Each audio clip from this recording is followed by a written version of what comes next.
प्रिय विद्यार्थियों नमस्कार। हिंदी की ऑनलाइन शिक्षण व्यवस्था में आप सबका हार्दिक अभिनंदन, स्वागत।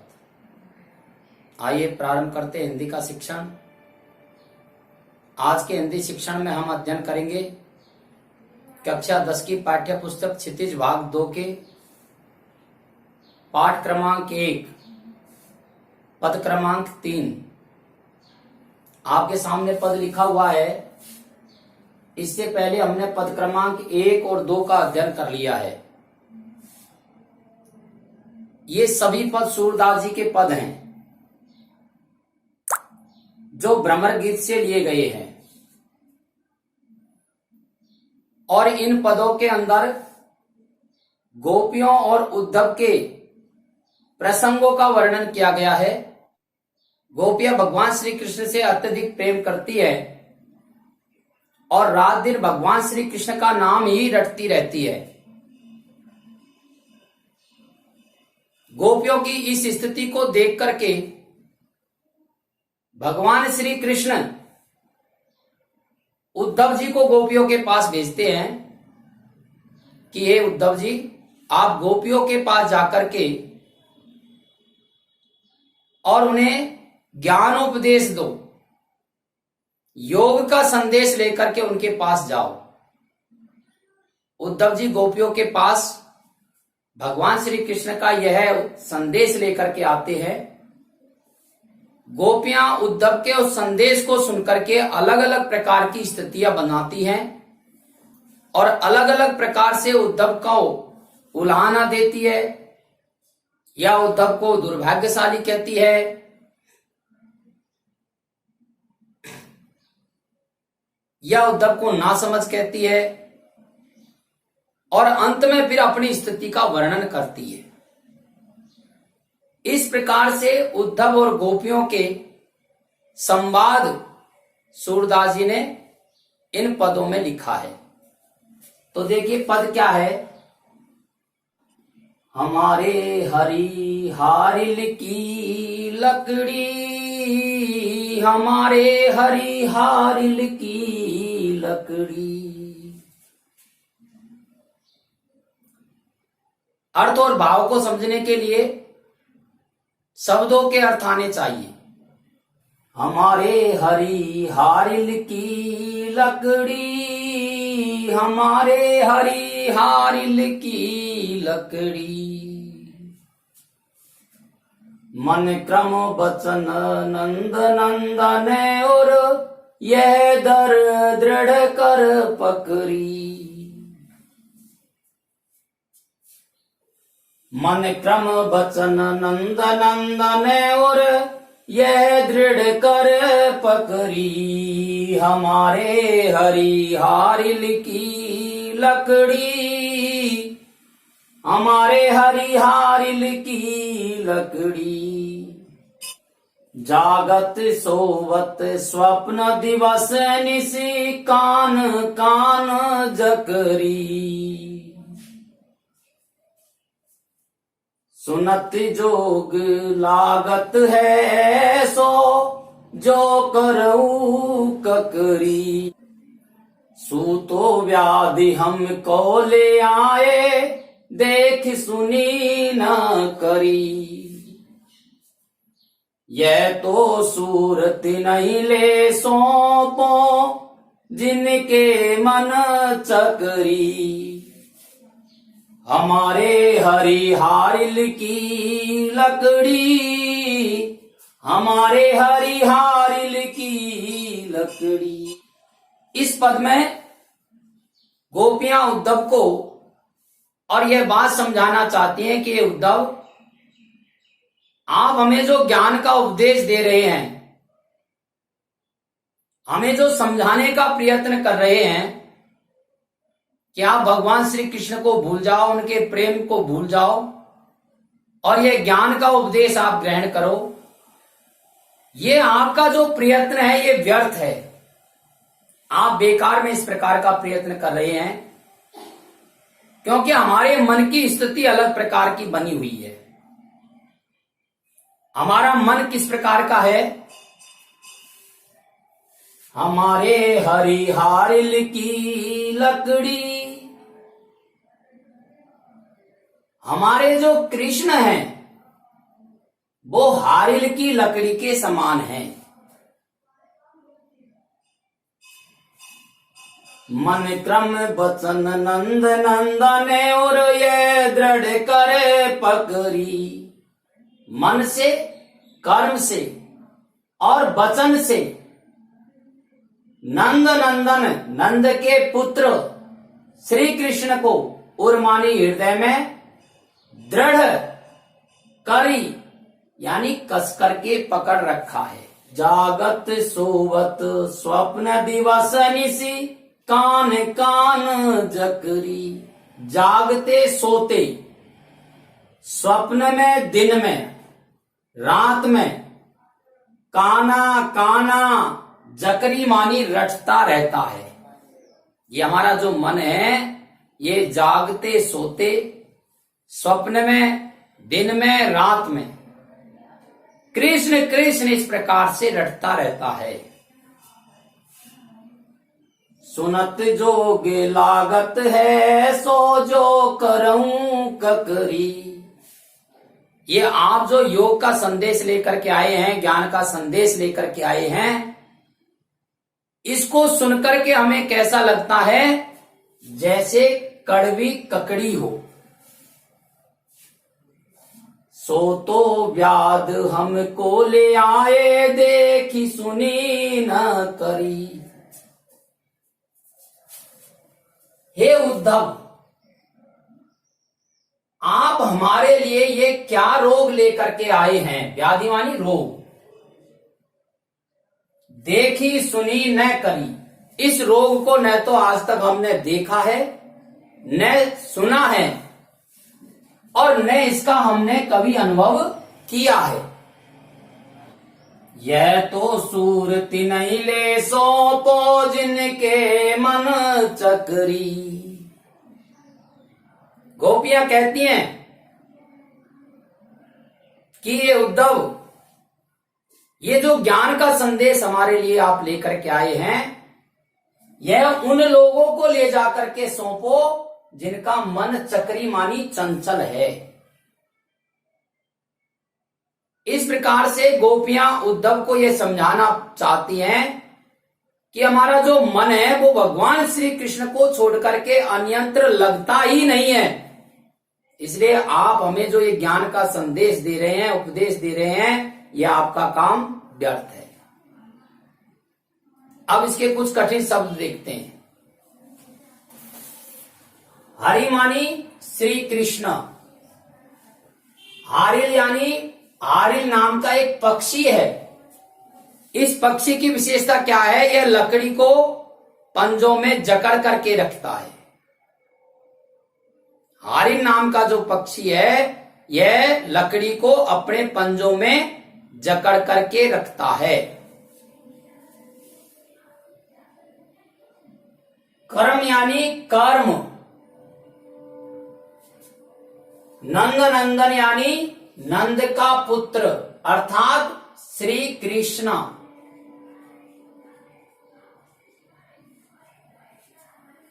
उर मानी हृदय। दृढ़ करी मानी कस कर। पकड़ी मानी पकड़ लिया है। जागत जागते, सोवत सोते, स्वप्न स्वप्न में, दिवस दिन और निशी रात। कान कान यानी कृष्ण कृष्ण। जकरी मानी उच्चारण करता है, रटता है। सुनत मानी सुनकर। जोग जोग यानी ज्ञान का संदेश, योग का संदेश। लागत लगता है। ऐसा मानी इस प्रकार का। जो मानी जिस प्रकार का। करऊ मानी कड़वी और ककड़ी एक फल का नाम है, ककड़ी। सूतो व्याधि। व्याधि मानी रोग। हमको ले आए। देखी देखा, सुनी सुनना, करी अनुभव।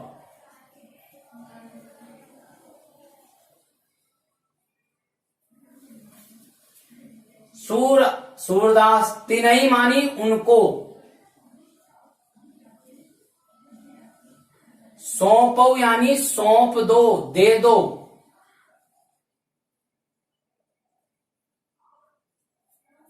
चक्री मानी चलायमान, स्थिर न होना। गोपियां कहती है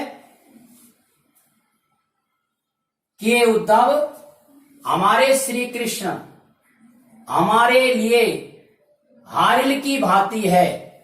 जिस प्रकार से हारिल पक्षी लकड़ी को अपने पंजों से पकड़ करके रखता है, इसी प्रकार से हमारे मन ने भगवान श्री कृष्ण को पकड़ करके रखा है। मन क्रम वचन नंद नंदन, मन से, वचन से, कर्म से नंद के पुत्र भगवान श्री कृष्ण को उर्मानी हृदय में दृढ़ कर पकड़ी, कस करके पकड़ रखा है।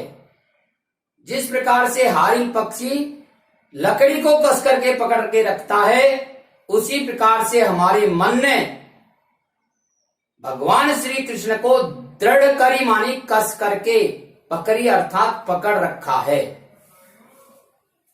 जागत सोवत स्वप्न दिवस नीति, जागते सोते स्वप्न में भी, दिन में भी और रात में भी कृष्ण कृष्ण इस प्रकार से निरंतर लगातार भगवान श्री कृष्ण का नाम यह मन रटता रहता है।